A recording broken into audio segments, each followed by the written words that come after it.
ప్రస్తుత T20 world cup లో team India వరుస విజయాలతో దూసుకుపోతుంది. అలాగే సూపర్ 8 లో ఆడిన 2 మ్యాచ్ల్లోనూ విజయం సాధించి దాదాపుగా సెమీ చేరింది. ఇక ఆఫ్ఘనిస్తాన్ చేతిలో ఓటమి పాలై షాక్ లో ఉన్న కంగారు జట్టు ఈ రోజు టీమిండియాతో తలపడనుంది. ఈ మ్యాచ్ లో నెగ్గితేనే ఆస్ట్రేలియా సెమీస్ కు అవకాశాలు సజీవంగా ఉంటాయి. లీగ్ దశ నుంచి వరుస విజయాలతో దూసుకుపోతున్న టీమిండియా ఆస్ట్రేలియాతో మ్యాచ్ కి సిద్ధమవుతుంది. ఈ మ్యాచ్ లో ఓడిన భారత్ కు సెమీ చేరడానికి అవకాశాలు ఉంటాయి. ఇకపోతే ఆసీస్ తో మ్యాచ్ కి బ్యాటర్లందరూ లయ అందుకోవటం టీమిండియాకు కలిసి వచ్చే అంశం. బంగ్లాదేశ్ పై సూర్యకుమార్ మినహా ప్రధాన బ్యాటర్లందరూ ధనాధన్ ఇన్నింగ్స్ ఆడారు. టోర్నీ ఆరంభంలో నిరాశపరిచిన విరాట్ కోహ్లీ ఫామ్ అందుకోవటం ఊరటనిచ్చే అంశం. బంగ్లాపై అతడు స్వేచ్ఛగా షాట్లాడాడు. ఇక రోహిత్ శర్మ కోహ్లీ ఓపెనింగ్ జోడీ టోర్నీలో తొలిసారి బంగ్లాదేశ్ పై శుభారంభం అందించారు. ఇక ఈ రోజు ఆస్ట్రేలియాపై ఈ ఇద్దరి నుంచి మెరుపు ఆరంభాన్ని ఆశిస్తుంది జట్టు. అలాగే రిషబ్ పంత్, హార్దిక్ పాండ్యా ప్రస్తుత ఫామ్ ని కొనసాగించాల్సిన అవసరం ఉంది. ఇక సూర్యకుమార్ యాదవ్, శివన్ దుబే కూడా చెలరేగితే ఆసీస్ బౌలర్లకు తిప్పలు తప్పవు. ఇక పేసర్ జస్ప్రీత్ బుమ్రా, స్పిన్నర్ కుల్దీప్ యాదవ్ మరోసారి చెలరేగితే టీమిండియాకు తిరుగుండదు. ఇక ఆఫ్ఘనిస్తాన్ చేతిలో ఓడినంత మాత్రాన ఆసీస్ను తక్కువ అంచనా వేయడానికి వీల్లేదు.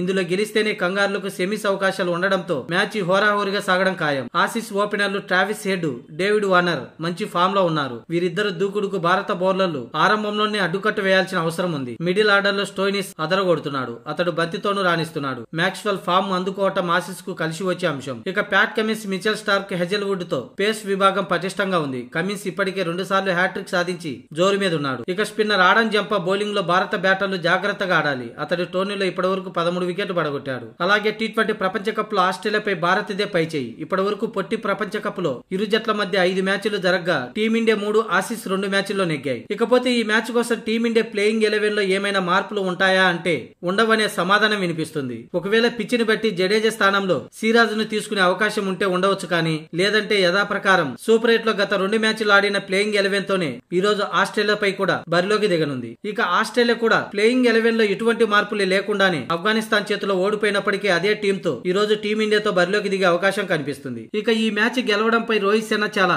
ఆతృతగా ఎదురు చూస్తుంది. ఎందుకంటే ఈ మధ్య 2 సార్లు టీమిండియా ఫైనల్లో ఆస్ట్రేలియా చేతిలో ఓటమి పాలైంది. టెస్టు ఛాంపియన్షిప్ ఫైనల్లో, అలాగే వన్డే వరల్డ్ కప్ ఫైనల్లోనూ టీమిండియాను ఆస్ట్రేలియా ఓడించింది. ఇప్పుడు దానికి ప్రతీకారం తీర్చుకొని ఏకంగా ఆ జట్టును ఫైనల్ వరకు చేరకుండా ఈ మ్యాచ్ తోనే ఇంటికి పంపించాలని రోహిత్ శర్మ భావిస్తుంది. చూడాలి మరి టీమిండియా ప్రతీకారం ఎలా ఉండబోతుందో. ప్లేయింగ్ విషయానికి వస్తే రోహిత్ శర్మ, విరాట్ కోహ్లీ, రిషబ్ పంత్, సూర్యకుమార్ యాదవ్, శివన్ దుబే, హార్దిక్ పాండ్యా, అక్షర్ పటేల్, రవీంద్ర జడేజా లేదా మహమ్మద్ సిరాజ్, ఇక Kuldeep Yadav, Jasprit Bumrah, Harshdeep Singh. Australia playing 11: David Warner, Travis Head, Mitchell Marsh, Glenn Maxwell, Marco Stoinis, Matthew Wade, Tim David, Pat Cummins, Mitchell Starc, Adam Zampa, Josh Hazlewood.